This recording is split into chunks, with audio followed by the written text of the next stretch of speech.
Bonjour, voici un petit moment de dévotion en ce jour du 29 mai, tiré d'un ouvrage d'Ellen G. White, « Levez vos yeux en haut ».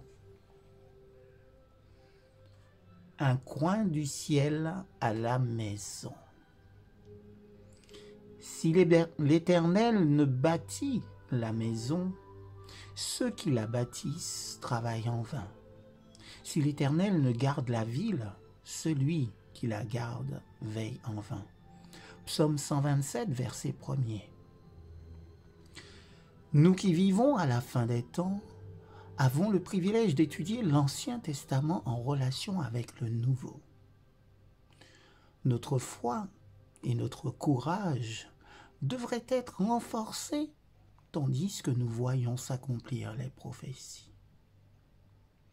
Mais combien d'incroyants n'y a-t-il pas?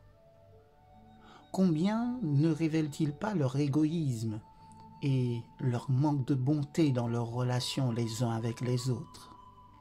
Combien de soi-disant chrétiens ne semblent-ils jamais satisfaits, à moins d'être engagés dans des controverses ou des querelles?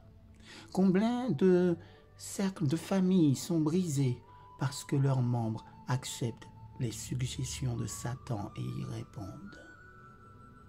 Au ciel, on n'entend aucun mot déplaisant. On n'y abrite aucune pensée peu aimable. Là, l'envie, les soupçons, la haine et les querelles ne trouvent pas place. Une harmonie parfaite règne dans les parvis célestes. Satan connaît bien le ciel, de même que l'influence des anges. Son ouvrage consiste à insinuer dans chaque famille les cruels éléments de l'obstination, de la dureté, de l'égoïsme. C'est ainsi qu'il cherche à détruire le bonheur de la famille. Il sait que l'esprit qui règne au foyer sera transmis à l'Église. Que le père et la mère veillent constamment sur leurs paroles et leurs actions. Le mari doit se conduire envers sa femme, la mère de ses enfants, avec le respect qui lui est dû, et la femme doit aimer et respecter son mari. Comment peut-elle le faire s'il agit envers elle comme envers une servante, la régente, la commande, la gronde, lui reproche ses manques devant les enfants? Il la force à cesser de l'aimer et même à le haïr.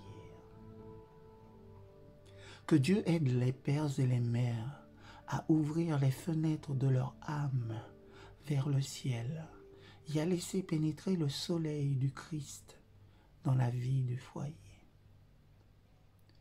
À moins qu'ils ne le fassent, ils seront enveloppés par une brume et un brouillard des plus néfastes à la spiritualité.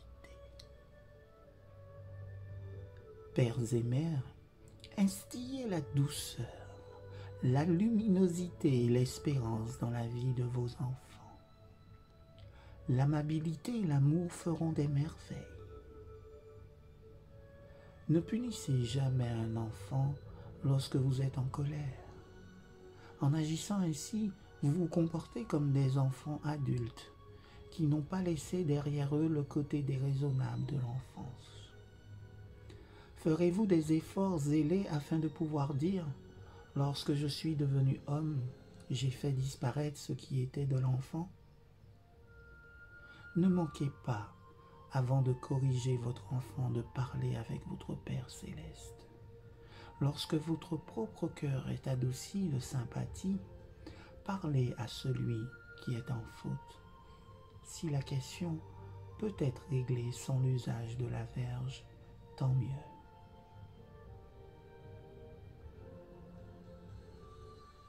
Puissions-nous méditer et réfléchir de manière raisonnable autour de ces paroles, afin qu'elles puissent trouver un bon accueil dans nos cœurs